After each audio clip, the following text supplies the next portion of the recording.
വാളയാർ ആൾക്കൂട്ടാക്രമണത്തിന് ഇരയായി കൊല്ലപ്പെട്ട രാംനാരായണന്റെ സഹോദരൻ ശശികാന്ത് കളക്ടറേറ്റിന് മുന്നിൽ സത്യഗ്രഹ സമരം നടത്തുകയാണ്. റിപ്പോർട്ട് കാണാം. ശേഷം ഈ മണിക്കുള്ള പ്രധാന വാർത്തകളിലേക്ക്.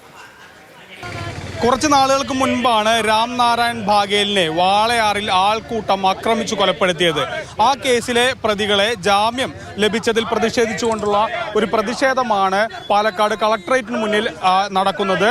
ജസ്റ്റിസ് ഫോർ രാംനാരായൺ ആക്ഷൻ കൗൺസിലിന്റെ നേതൃത്വത്തിലാണ് രാംനാരായണന്റെ സഹോദരനടക്കം പങ്കെടുത്തുകൊണ്ടുള്ള ഒരു പ്രതിഷേധം നടക്കുന്നത്. ഇവർ പറയുന്നത് 35 ദിവസം മാത്രമേ ആയിട്ടുള്ളൂ ഈ കേസിൽ പ്രതികൾക്ക് പിടിക്കപ്പെട്ടിട്ട്, എന്നിട്ട് അതിനുള്ളിൽ തന്നെ ജാമ്യം ലഭിക്കുന്ന ഒരു സാഹചര്യം ഉണ്ടായി എന്നുള്ളതാണ്.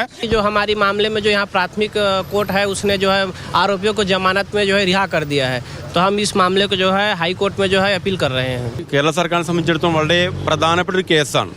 ആ കേസിൽ അവിടെ വാദിക്കാൻ, അവിടെ ഹാജരാവാൻ പബ്ലിക് പ്രോസിക്യൂട്ടർ ഉണ്ടായില്ല എന്നുള്ളത് സർക്കാരിൻ്റെ ഭാഗത്ത് സംഭവിച്ച വലിയ വീഴ്ചയാണ്. അത് പരിഹരിച്ചുകൊണ്ട് ജാമ്യം റദ്ദ് ചെയ്യാനുള്ള നടപടികൾ കേരള സർക്കാർ ഹൈക്കോടതിയെ സമീപിച്ചുകൊണ്ട് സ്വീകരിക്കണമെന്നുള്ളതാണ് ഈ സമരത്തിന്റെ പ്രധാനപ്പെട്ട ആവശ്യം. ഇവിടെ SC/ST കോടതിയിൽ കേസ് നടത്തുന്നതിൽ സർക്കാർ പരാജയപ്പെട്ടിരിക്കുന്നു, പ്രോസിക്യൂഷൻ ദുർബലമായിരിക്കുന്നു.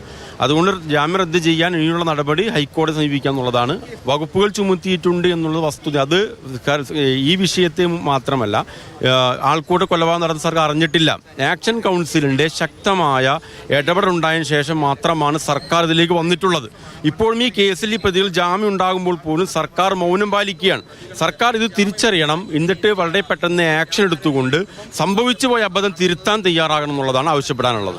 ഈ വിഷയത്തിൽ പറയുന്ന ഒരു പ്രധാനപ്പെട്ട കാര്യമുണ്ട്. ഈ വിഷയത്തിൽ ശക്തമായ വകുപ്പുകൾ ചുമത്തിയിരുന്നു, എങ്കിൽ കൂടി അത് കോടതിയിൽ സ്ഥാപിക്കാൻ സർക്കാരിനായില്ല. സ്ഥിരമായ പ്രോസിക്യൂട്ടർ മണ്ണാർക്കാട് SC/ST കോടതിയിൽ ഉണ്ടായിരുന്നില്ല. ആ പിഴവുകൾ പരിഹരിക്കണം, അതേസമയം ഹൈക്കോടതിയെ സമീപിക്കണമെന്നുള്ള ആവശ്യമാണ് ഇവർ ഉന്നയിക്കുന്നത്.